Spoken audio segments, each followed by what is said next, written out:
5 o'clock in the afternoon. We need to break down this ground, and then probably later on tonight under lights we'll put the planter on and we'll get this planted. We're not going to waste any time this time. While it's dry, we're going to have a crack at it. So let's see how we go. Well, there you go. I can't believe that it's still too wet. I thought it would have been dry enough, but we've gone over it. I've gone over it for probably an hour, and it's just not any better than it was before. Come up here and I'll show you what I mean. As you can see here, there's still quite big clods, and what would happen is when you turn that over onto the potatoes, when you put them in, it'll leave an air gap in it, and you really need all of the soil onto the potato. Now if we go along here a bit further, there might be a little bit here, sort of how I like it. Geez, it's a bit hard to find some. Say like this. This is how I like it, like that.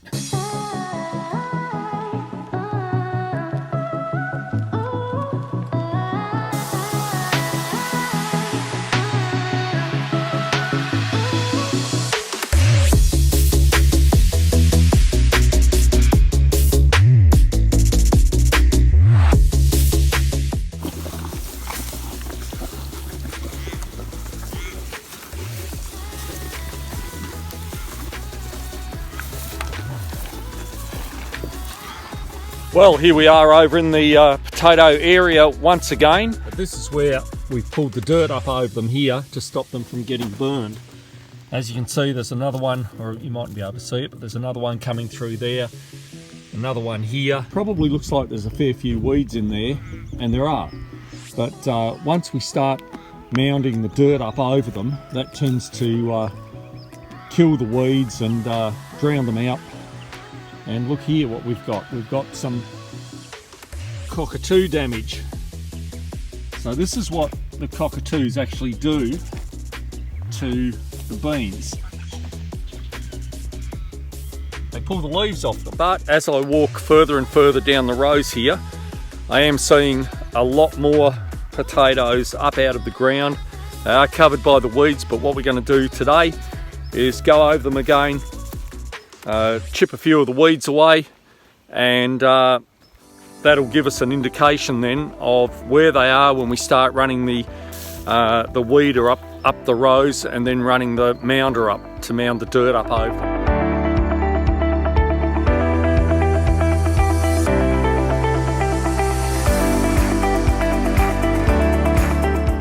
Well, there you go. There was more there up out of the ground than what I really expected. Now my job is to keep them healthy and keep them growing. But it's never easy when you're fighting Mother Nature, and by that I mean this is what happened this year. We put them in 3 weeks or 4 weeks earlier than what we normally do.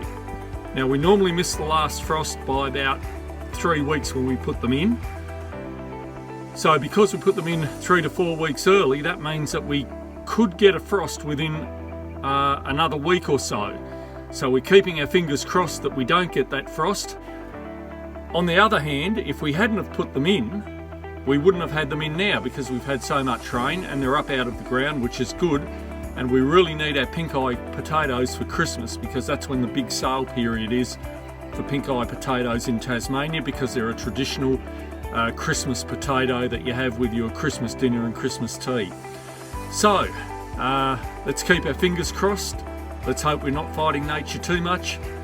Let's hope we have a bit of success. Okay, desperate times call for desperate measures. Now down here, what we want to do, we was going to put some potatoes in here, but it's just simply far too wet. As you can see, we've got holes here filled up with water, a sink in the tractor.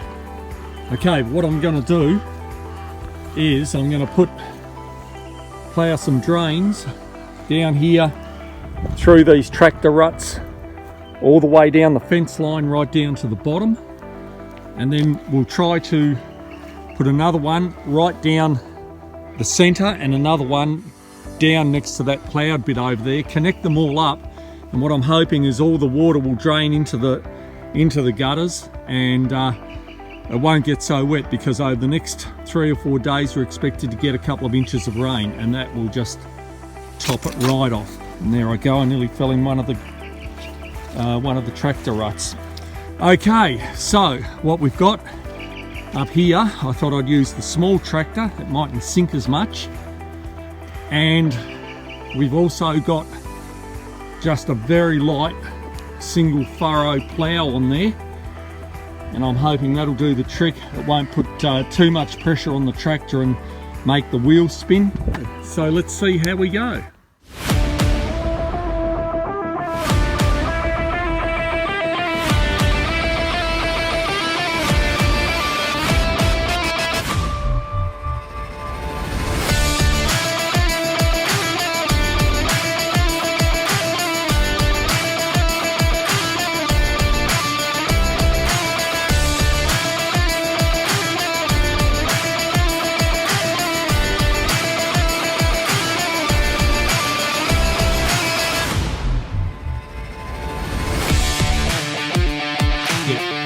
It may not work because we're supposed to get 2 inches of rain, but a few years ago I did put a couple of furrows straight down the centre here from where I'm sitting in the tractor here, and it worked perfectly. Okay, let's just go for a bit of a walk down here and see how our drains performed last night. So we've got some water in there that obviously has come out of the ground, and I'm actually walking where I couldn't walk before. As you can see, the drains are starting to get the water away. It's drained off the hill to my left here, and at least it's in the drains, not in this area here, so it won't be spread out all over the area that I want to plough in a few days' time. But you can see what the drains do. They do disperse the water a bit. As you can see here last night, I mean, if I'd have driven over that with the tractor last night, I would have sunk. So, you know, they're going all right.